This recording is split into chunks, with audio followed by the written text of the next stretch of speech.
Mom, hey, where did you go? Right now, Dad is looking all over for you. Huh? Is this you, Ed? Are you using your dad's phone again to try and text me? Well, Mom, I don't have a phone of my own to text you from, so I had to take his. And a boy in 5th grade doesn't need to have a smartphone at his age, right? I know that, but Dad told me that when I needed to talk with someone else in the family while they are out, I could use his phone and text. Also, Dad had a small accident with his hand, right? And so he can't use his hand to text you right now. Yeah. I knew that man was going to care more about you than anyone else. But if he really wants to spoil someone, he's better off doing that with my daughter, who looks just like me, since she is definitely the better-looking one of you two. You're talking about Avery, right? Yes, that's right. You already know that I'm in love with all things that are both cute and beautiful. And that's why I'm only in love with your cute older sister, Avery. Mom. Just a second ago, you had asked me where I am right now, right? Well, I'm at the airport right now. The airport? I'm going to be taking your sister to France with me, and she's going to become a supermodel with the help of her mom. She's going to become a supermodel in France? I'm going to take her to Paris with me, and we'll find her a modeling agency who will take great care of her.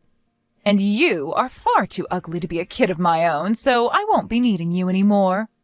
Well, you only ever ended up as a kid of mine because your dad brought you along with him in the marriage, so I don't even have to call you a part of my family anymore.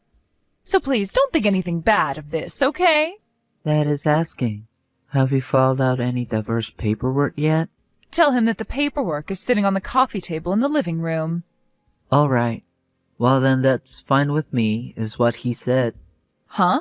Well, Dad just said that about you a second ago, but I feel the same way about you as well now. Have fun in France, Mom. Bye-bye.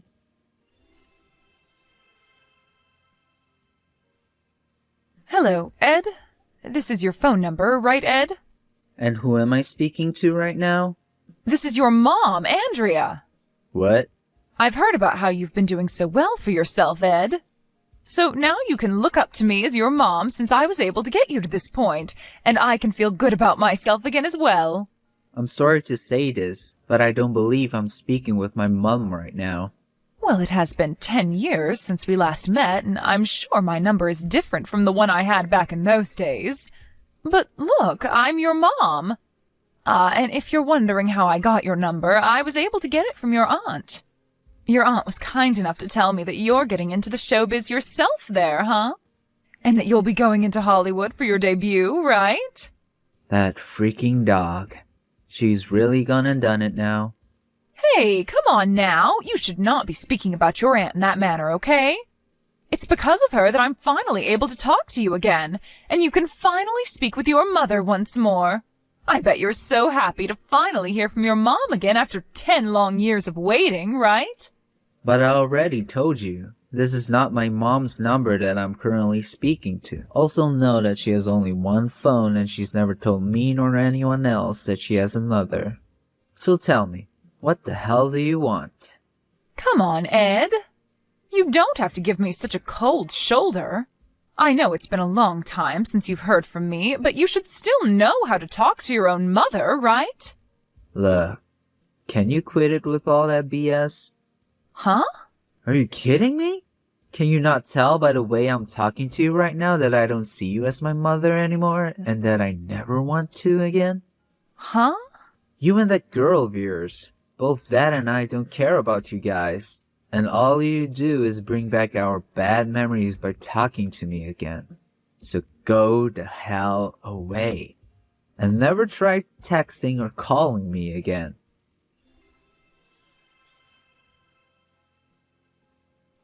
Ed! This drama that I'm watching right now, I can tell just by looking at your face that you're the one playing the rival to the main character, right?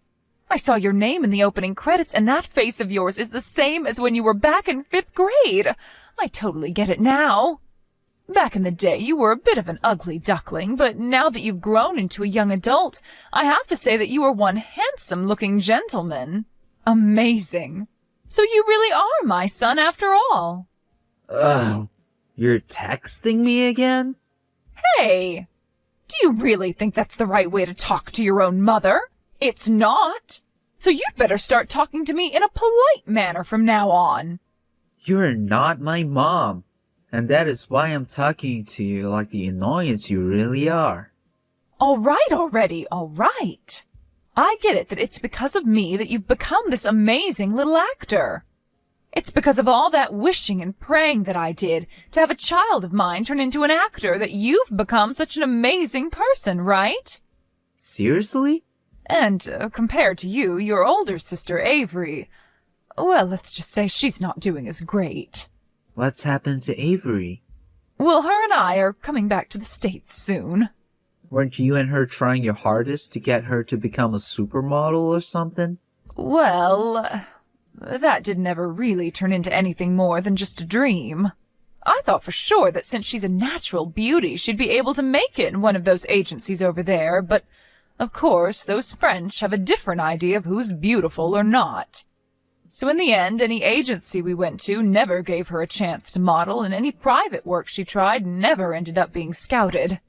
And what's worse is after failure, she began to eat a lot more bread and stuff to fight the stress. And let's just say she's gained a few pounds. Really, she's no longer a beauty whatsoever, but rather the definition of an obese person. Seriously, I cannot use her at all now. But this is why, to me, you were the perfect son any mother could ever ask for. My prayers were finally heard, and you turned into the most handsome-looking young man imaginable. Well, I didn't get this far because of you. Huh? The only reason I've become an actor is because I wanted to become one. So I put in the effort to get to where I am now. To tell you the truth, it's supposed to be the manager's job to be here with me to help me diet and make sure I stay up to date on roles, right? Well, you haven't been here for me these past 10 years, nor have you ever been my manager. So screw you. Huh? Also, people don't just make it in a modeling or acting business by looking good. Ed! You have to be able to act as well, whether it's on stage or in the studio. And you have to be able to work to become the character you want to be, which takes weeks to perfect. Wait a minute. So you have no right coming to me acting as though you've put any work or care into me? Therefore, please, for God's sake, just leave me the hell alone so that you don't cause me any headaches anymore. Seriously, stop talking to me. I'm not messing around right now.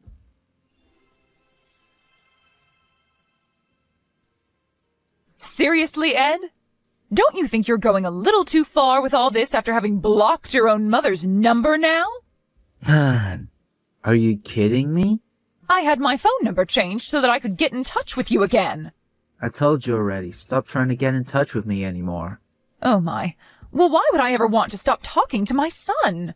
Are you really sure you want me to stay away from you even longer than I already have? I plan to become your manager soon so that you can become even more famous. What? You don't have to try and keep me at bay anymore.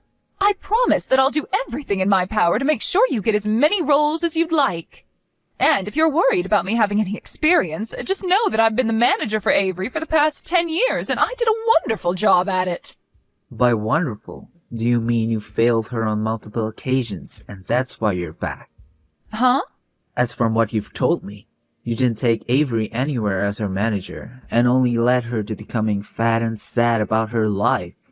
You told me that yourself the last time you chatted about her. Well, that was something else. It had nothing to do with me as her manager, rather do with her way of thinking. She didn't have the drive she needed to become a supermodel, and that's why things didn't work out for her. But you're different. I know that with my help, I can take you to the top. Well, I'm already on my way there. Huh? My manager happens to be one of the most well-known in the Hollywood world, and she also happens to be my mom. Your mom? Ah, right. So this is your way of saying that you want me to be your manager, right?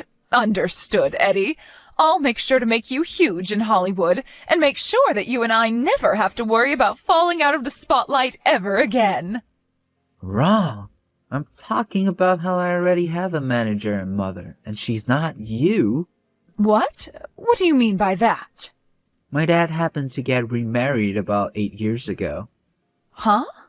And not only did Dad end up getting remarried, but he did so with a woman who he ended up having a baby girl with. And she has the most beautiful face and figure. But, unlike you, she's not the kind of person to only care about those that are attractive looking, and is willing to love everyone in her family very much. And so because of her warmth, I've been able to forget about the cold past that I had with you as my mother, and can now live a new life as a successful man. That man, he got remarried to a new woman? And not just that, but had a girl with her? And that's why I've been saying that you're not my mother this whole time. It's been 10 years since you left Dad and I, so I have zero clue why you're back here now trying to talk to me like you ever cared about my family. But if you really think that you have any chance of getting back into this family as my dad's wife, then you're strictly mistaken, as there's zero chance of that happening now. What? That's what I thought. I have no other choice right now.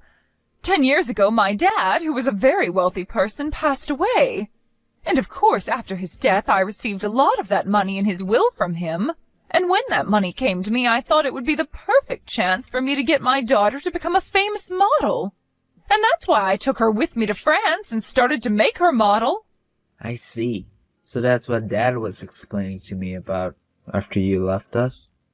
During the first year, I was never able to land her any modeling gigs, and so I just thought that was a part of the industry. And since she didn't have a name for herself yet, I decided it would be better for the two of us to start conforming to life there first before getting into modeling. But then it was 2 years, and then 3 years, and time just kept on going without us ever seeing any real work come for us. And during that time, Avery graduated from an international high school there. That was the moment I thought she'd really put all her time into modeling without the need to study, but I was wrong. But then I started to really have a closer look at her, and it appeared to me she already gave up. And the food there had gotten the best of her. She was no longer the beautiful young woman I pictured her as, rather a model for some weight loss ad. And it wasn't just that. I noticed that a lot of the money from my father had dwindled away, and so I had to make the choice to bring us back to the U.S. What? The house that your sister and I had been planning on living in is no longer there for us. And so right now, we don't have a place to go home to. Right. Currently, your mom is in an elderly home, spending the last couple of years of her life being cared for by the nurses there. What? I heard from her that she used the money left over by her husband and the money from the house when she sold it to get into a really nice home where there are all sorts of amenities for her. You're kidding. So that means there really is no place for us to go? And that's not all, actually. You ended up taking your daughter away with you to another country, even though she never really wanted to. And while there, you used up not only your own money that you received from your late dad, but also the money that was supposed to be left for her. There were apparently a few other people that were supposed to get the money from your late father, who never did because of you. What are you talking about? Where is my mom right now? I have no clue where she chose to go, besides that it's good for her. What? So far, everything I've been telling you has been okay to tell you, as the other parties involved don't seem to mind you knowing. But even if I did know more about your mom, I wouldn't tell you, as she never gave me the permission to. Hold on a second. If you're not going to tell us where she is, how are Avery and I going to live? Think about that one yourself, Andrea. Huh? There's another thing. As for that aunt of mine that ended up causing you to learn about my current situation in the first place, the whole family has stopped talking to her. So if you're trying to go for her for more information regarding me, you won't learn anything more than you already know. Huh? Now, I have to get ready to head into the studio for another session of takes, so I'll be going now. Huh? Wait a second, Ed. I'm blocking you again. Right now I'm stuck in a cheap motel with Avery, and we don't have much money left to keep us here. When it's all gone, we'll have to move into the streets. Hey, I'm only asking you this one time to please give me a place to live, just for a little bit.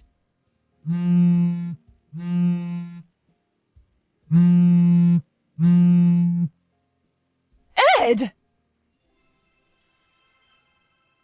There was one last thing that I never ended up explaining to Andrea, and it all had to do with the information that was left over regarding her late father's money and assets, and who they all went to. On that sheet of paper, she could probably take a closer look at it and learn where her mother ran off to, had she just taken the time to do so. Of course, Andrea or Avery could still think of that as an option, and take a look for themselves. But I was never gonna recommend that to her, as I just don't care about either of them. So whatever happens next with those three will be left unknown to me. And a couple days later, Andrea and Avery both appeared to have figured out where I was currently working in Hollywood and came to find me. But of course I told security of this, and they made sure to stay on the lookout for these two. And when they were spotted around the studio, security called the police, who then came and grabbed the two of them, where they later found some information on distant relatives of them who they ended up calling to come get them.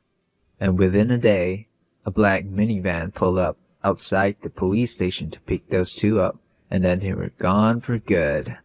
My dad later called me to tell me that distant relative was Andrea's younger sister, who ended up taking those two into her company to work for her, day and night, for the rest of their lives. It was such a relief to learn that Andrea and Avery could no longer touch any of us anymore, and ever since then, I've been able to live in peace. Thank you so much for watching and listening. We hope you enjoyed the video.